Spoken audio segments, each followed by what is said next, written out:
Kasih karunia dan damai sejahtera Allah Bapa kita dan anaknya Tuhan Yesus Kristus menyertai saudara. Amin.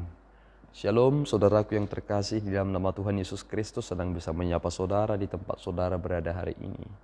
Dalam dimensi yang berbeda tetapi dalam dunia yang sama, sebagai insan yang diciptakan untuk Tuhan. Sebelum melakukan rangkaian aktivitas kita pada hari ini, marilah kita mengawalinya dengan mendengarkan firman Tuhan. Firman Tuhan untuk kita pada hari ini tertulis di dalam kitab Ibrani pasal yang ke-7, ayatnya yang ke-25. Demikian pembacaan firman Tuhan. Karena itu, Ia sanggup juga menyelamatkan dengan sempurna semua orang yang melalui Dia datang kepada Allah. Sebab Ia hidup senantiasa untuk menjadi pengantara mereka. Demikian pembacaan firman Tuhan. Saudaraku yang terkasih di dalam nama Tuhan Yesus Kristus, memang dalam tradisi di perjanjian lama, imam-imam tersebut di dalam orang-orang Israel berasal dari suku Lewi. Tetapi ada satu hal yang dipergunakan oleh Paulus untuk menganalogikan mengapa Yesus Kristus itu disebut sebagai imam besar. Karena ketika Abraham memberikan persepuluhan kepada Imam Melkisedek, Lewi belum ada. Dan pengertian ini menjadi suatu pengerucutan kepada Kristus, di mana Melkisedek yang tidak berbapa dan tidak beribu, dan dia adalah imam besar. Kristus yang adalah suku Yehuda adalah imam besar menurut kepada Melkisedek. Artinya hal ini ingin berkata bahwa Yesus Kristus itu bukan karena mengikutkan keturunan itu, yakni suku Lewi, sehingga ia disebut sebagai imam besar. Dan hal inilah yang dipergunakan oleh Rasul Paulus untuk memberi pengertian kepada kita. Mengapa kita harus beriman kepada Kristus? Karena imam-imam di perjanjian lama, mereka memberikan persembahan pengampunan dosa mereka terlebih dahulu, kemudian persembahan pengampunan dosa seluruh umat Israel. Artinya imam-imam tersebut juga adalah orang yang berdosa. Tetapi Yesus Kristus bukanlah pribadi yang berdosa. Ia sempurna, ia suci. Sehingga kesempurnaan itulah yang secara totalitas dapat menyelesaikan semua perkara keberdosaan manusia. Dan itu mengapa ketika Kristus disalibkan, Ia sendiri yang membawa darahnya kepada Bapa, dan darah itulah yang diperkenankan. Darah siapa? Bukan darah domba. Itu mengapa Yesus Kristus disebut sebagai anak domba Allah, karena darahnya sendiri yang dicurahkan bagi kita. Dan disinilah letak pendamaian itu terjadi.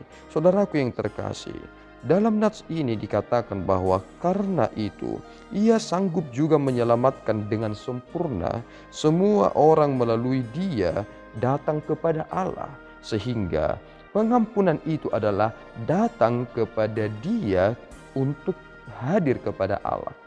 Jika seseorang ingin meminta pengampunan dosa kepada Allah, orang-orang di perjanjian lama datang kepada imam. Kemudian imam tersebut akan melakukan ritual dalam penyembahan itu, dan kemudian memberikan persembahan itu dan memohon kepada Allah untuk ampunan dosanya. Tetapi kini kita datang kepada Kristus, bukan supaya Kristus memberikan persembahan kita kepada Allah Bapa, tetapi Kristus telah menyerahkan dirinya yang adalah persembahan kudus itu. Bukankah ini anugerah yang besar yang pernah diterima oleh umat manusia? Ini anugerah saudaraku, sehingga anugerah ini bukan anugerah murahan. Bersyukurlah saudara telah ditebus di dalam darah Kristus. Dan apa yang kita harus kerjakan sekarang? Imam itu tidak ada lagi. Apa yang kita harus kerjakan? Yang kita harus kerjakan adalah kerjakanlah keselamatanmu. Jika kamu menyia-nyiakan anugerah itu, padahal kamu telah menerimanya, hal yang pantas bagi saudara adalah penghakiman. Allah itu tidak pernah bermain-main dengan penghakimannya. Itu mengapa kita harus merespon ini dan mempersiapkan diri kita lebih baik, supaya hari semalam telah baik, hari ini lebih baik, dan hari esok akan lebih baik lagi. Itu adalah tugas kita bersama. Mari saudaraku, muliakan Dia yang telah menganugerahkan anugerah yang maha besar itu kepada saudara. Di dalam Kristus kita menerima keselamatan itu karena Ia memberikannya sendiri, yakni darahnya yang kudus. Tuhan Yesus memberkati. Kita berdoa.